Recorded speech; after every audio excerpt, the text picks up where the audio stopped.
Qu'ils soient de course ou de trait, les chevaux sont des éléments essentiels dans la scénographie d'Histoire et Rêves d'Artois. C'est une bande de copains réunis pour faire des rallyes et des spectacles de Saint-Laurent et de Fairfailly. Et vous participez depuis combien de temps 11 ans ici. Alors donc, vous êtes combien cette association? On est 25 en tout. 25. Ouais, 25.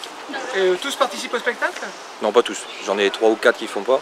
Mais sinon après j'en ai d'autres extérieurs qui ne font pas partie de l'association qui viennent en renfort. Et en quoi consiste votre participation ici?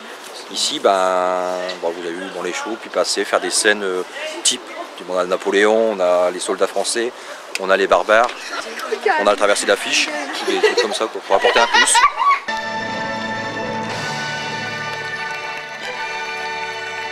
C'est vous qui faites le cheval arrêté, là, le cheval couché? Couché, ouais. C'est dur à faire, non?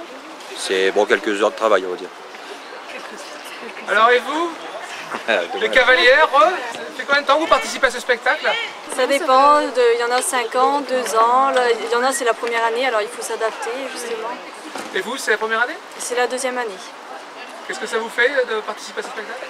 C'est toujours beaucoup de frissons, on est toujours super heureux quand on entend le son qui commence.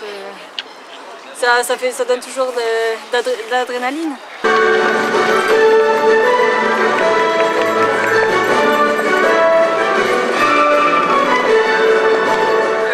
Ça te fait de participer à ce spectacle?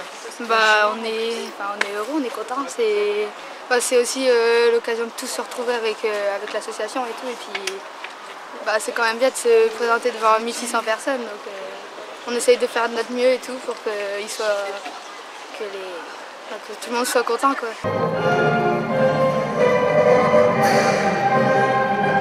Alors c'est ta première année? Qu'est-ce que ça fait? C'est super, on est bien quoi, tous ensemble. Et comment tu as eu envie de participer à ce spectacle?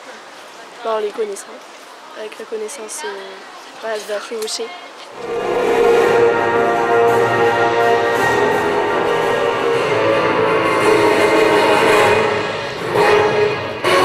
Votre audience a dirigé la nuit? Si, ça peut l'être. Il y a déjà eu des chevaux qui glissent la nuit, le terrain il est assez escarpé quand même, donc il y a des montées, des descentes, des fois ça glisse parce qu'il n'y a plus la veille. Et puis au niveau du pont aussi on doit passer plusieurs ponts, comme ça en bois avec les fers ça glisse. Donc on a dû tout protéger au fur et à mesure parce qu'on a déjà été surpris, il y a déjà eu un cheval qui a déjà failli passer à l'eau. Donc voilà. Et c'est quoi les protections que vous mettez? On a mis du caoutchouc. Les chevaux de trait font aussi partie du spectacle, dignes représentants de nos campagnes.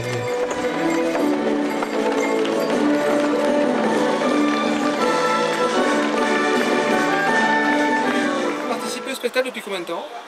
Depuis le début. Depuis le début. Moi, c'est la 11e ici. Et votre rôle dans le spectacle, c'est quoi? Moi, je suis responsable de l'équipe 21. Donc, responsable des chevaux en attelage. Cette année, on est beaucoup de monde, ça va très bien. L'année passée, nous étions que 4. Non, parce qu'en fait, la difficulté, c'est comme toutes les équipes, on a très peu de costumes, nous. On est quasiment habillés de paysans du début à la fin. Et puis à la fin, on a quand même un costume 19e siècle à porter. Mais il faut les chevaux, il faut les dételer, les atteler. Quand on a fini une scène, on dételle la charrette, on attelle sur une autre charrette, et ça se fait dans le noir. Donc, plus on a d'aide, plus c'est facile. Cette année, c'est que du bonheur, quoi. Vous rentrez là, vous vous changez, vous ressortez avec un nouveau costume, le cheval est attelé. Il n'y a qu'à repartir. Ces chevaux appartiennent à des particuliers, s'il n'y a pas d'association qui gère tout ça? Non, du tout. Et vous intervenez dans combien de scènes? On fait... Attends, t'as qu'à compter les chariots, t'as les scènes. On a 10 chariots. Ouais. On a 10 chariots plus un canon. Il y a 11 véhicules ici. Donc, il y a 11 scènes sur les 40. C'est quoi la difficulté avec... c'est difficile de... La difficulté, il n'y en a pas. On n'a pas les mêmes harnais. Voilà. C'est le temps qui est minuté. Ces deux-là ont des harnais pour aller sur des voitures 4 roues. Donc sur le canon, le fario de pierre et le fario d'Exode. Et ce n'est pas les mêmes harnais que sur les tombereaux. Et on n'a pas le temps, effectivement, de les déshabiller et de les rhabiller avec d'autres harnais. La difficulté, en fait, il n'y en a pas parce qu'on a des chevaux calmes qui font ça depuis longtemps. Même le feu d'artifice, ça leur fait pas peur. Pour nous, la seule difficulté, c'est qu'il y a un meneur malade ou un cheval malade. Histoire et Rêves d'Artois se déroulera au Parc du Mercours les 3, 4, 10, 11 et 17 et 18 septembre 2010. Réservez vos places dès maintenant.